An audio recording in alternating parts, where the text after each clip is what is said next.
Hello and welcome back to MegaJordinary. So today's video is another true crime case. It's actually a cold case, but there actually has been new updates and information that has happened in the last couple of days. So let's get into it. This is the case of Kristin Smart. Kristin Smart was a 19-year-old woman who disappeared on the 25th of May in 1996 at the end of her freshman year in college at California Polytechnic State University. I'm just going to give you a little background on Kristin before we proceed. Kristin Smart was actually born in Germany. She was born on the 20th of February 1977 in Augsburg, Bavaria, Germany. Her parents were actually American citizens who were both teachers and were actually based in Germany to teach the children of military personnel. Kristin's father's name is Stan Smart and her mother's name is Denise Smart. And Kristin actually had siblings. She had one brother and one sister. When Kristin was a young child, her parents actually relocated back to the United States. They moved to Stockton, California. Kristin's family described her as an adventurous spirit whose smile would light up any room that she entered. Kristin loved travelling and she actually spent most of her summers travelling and in different countries. She spent one summer in London, then she spent another summer in Venezuela learning Spanish, and she worked as a camp counsellor / lifeguard at a summer camp in Hawaii. So this leads us on to the night of Kristin's disappearance. This case is actually one of the first cases that intrigued me into the true crime world, and I've watched numerous videos in this case over the years. There's been a multitude of people that have covered it, but I want to cover it now because of the new information and the updates that have come to light in the past few weeks. So, the 25th of May 1996 was Memorial Day weekend in America. And Kristin had attended a friend's party outside of the campus at a fraternity house the night of her disappearance.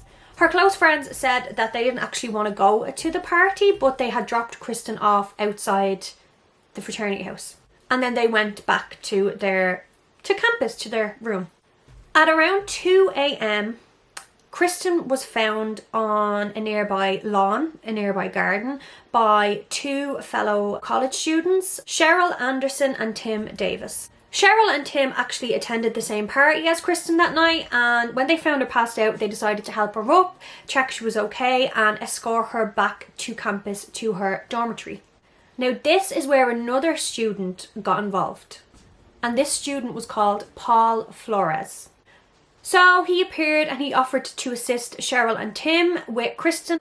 So shortly after Paul Flores came on the scene, Tim Davis actually left to return home because he had driven to the party and he didn't actually live on campus like the rest of them. So when Tim left, Paul Flores told Cheryl Anderson that he would take over from here and he would finish bringing Kristin home because he said that his dorm was closer to Kristin's than Cheryl's was. It would just be bringing Cheryl out of her way. So Cheryl unfortunately decided to let Paul bring Kristin the rest of the way home. Now Paul Flores told the police that he had walked Kristin as far as his dorm and then he let Kristin walk the rest of the way home, which is strange. If he was that close, why couldn't he just have brought her to the door and made sure she got home safe? I mean, they already came so far, why not just ensure that she got in safe? Just keep that in mind. And Kristin was never seen again after this. Now, the University Police Department were very slow in reporting Kristin missing because it was a holiday, Memorial Day weekend, and they just assumed that Kristin had taken an unannounced vacation because a lot of the students on the campus would often do that. They just up and leave and go home or visit people and they wouldn't tell anybody and then they come back after a certain period of time. But in this case, Kristin never came back to campus and so then they did report her missing eventually. There were various searches for Kristin over the years, mainly from 1996 right up to 2007. Cadaver dogs were used. Ground penetrating radar machines were used, but there was never any results from these. On the 25th of May 2002, exactly 6 years after Kristin's disappearance, she was legally presumed dead. And investigators came to the conclusion that Kristin was most likely abducted sexually assaulted and murdered on the night of her disappearance, or the early hours of the morning of her disappearance. I just want to add in that searches were also carried out at residence and properties of the Flores family over the years also, but nothing ever came about. 6 years after Kristin's disappearance, when she was legally presumed dead, her parents actually took out a civil case of wrongful death against Paul Flores. And of course, Paul Flores denied any involvement in Kristin's disappearance, and subsequently the Flores family filed a lawsuit against the Smart family for emotional distress. So now we fast forward to September 2016. The San Luis Obispo, I think I'm pronouncing that right, hopefully I am pronouncing it right, County Sheriff Office announced that they were investigating a new lead in Kristin's case. So FBI cadaver dogs and FBI investigators spent 4 days excavating a very specific area on the university campus. Items of interest were found in this search. They were brought back to be analysed and examined, and this happened for years following, right up until present day 2021. So yeah. So I just want to talk about a man called Chris Lambert. He is a singer-songwriter, and he took a detour from his career a couple of years ago because he wanted to make a podcast about a case that had haunted him for years, and this was the case of Kristin Smart. He said he seen a billboard on the side of the road on California's Central Coast, and he said that this inspired him to make the podcast about Kristin's disappearance. And this podcast actually brought forward, it encouraged people to open up and contact law enforcement with the information that they knew about the case. This just goes to show you the power of social media, because this podcast led to the arrest of Paul Flores and his father. Chris Lambert's podcast is called Your Own Backyard, so definitely give it a listen. So a former colleague of Paul Flores' mother, Susan Flores, told Chris Lambert in the podcast that Susan Flores came into work the day after Memorial Day, a weekend in 1996, saying that she didn't sleep well because her husband had gotten a phone call in the middle of the night and had upped and left in his car. Now, that says it all, really, doesn't it? That really just says it all. And then a tenant, so like she was renting a room at the Flores' home for a year, said that she heard a watch alarm go off every morning at 4:20 a.m. after Kristin's disappearance. Now this is. And it turns out that Kristin worked at a lifeguard at Cal Poly Pool, and she was due to be in work every morning at 5 a.m.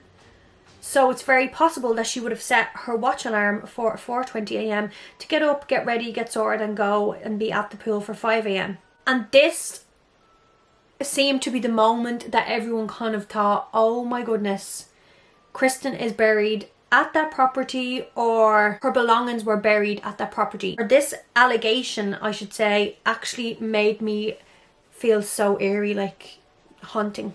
This allowed investigators to monitor Paul Flores, his phone, his social media, everything, and search his home, all that jazz. They actually also carried out searches in Paul Flores' sister's home and his mother Susan's home. Paul Flores has now been charged with first-degree murder, and Ruben Flores has been charged with an accessory to murder. This was as of April 2021. Investigators actually said that they have strong inclination as to where Kristin's body is buried, her remains are, but they haven't actually uncovered them as of yet. But I will be keeping everybody updated when and if they do. Investigators also said that they have good reason to believe that Paul Flores is linked to other cold cases, and namely sexual assault cases, which is just absolutely disgusting. Such a tragic ending to a tragic tale. I think it was pretty clear that Paul Flores was outright to blame for the disappearance of Kristin Smart from 1996. It was plain as day. They obviously just didn't have enough evidence to make arrests, but now they do, and Paul Flores and his father Ruben are incarcerated, and I hope that justice is served. I hope that they do find Kristin's remains, just so her family can have full closure and, yeah, it's never going to bring her back. It's never going to, you know, make up for what happened to her. But, you know, it's some sort of closure for the family that they get Kristin's remains back. Over 2 decades later, there's finally some justice about to be served in the case of Kristin Smart. But I will be updating you guys with further information and progress with the trial and everything else.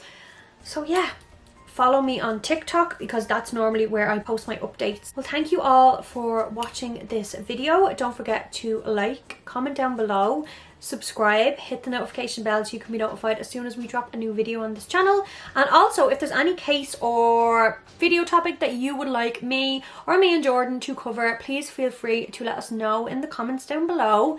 And yeah, we will try our best to cover. I'm always open to suggestions, and yeah. But that is all for today. Social medias are linked in the description, and we will see you very, very soon. Bye.